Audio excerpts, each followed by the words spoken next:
hatırlatmayı, onu hatırlatmayı unutmak istiyorum.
İstiyorum.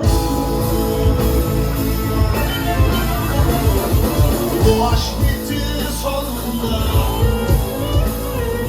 gitti kendi yolunda.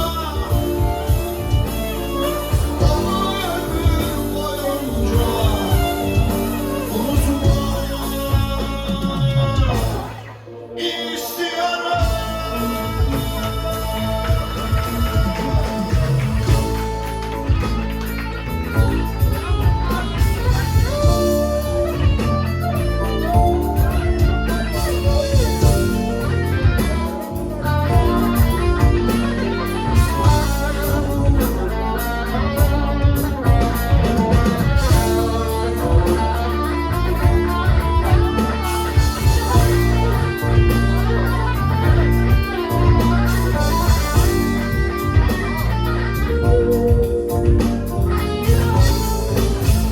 İstiyorum.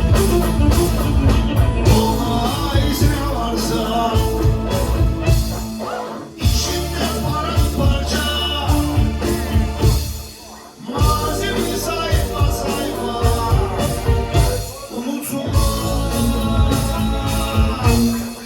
istiyorum.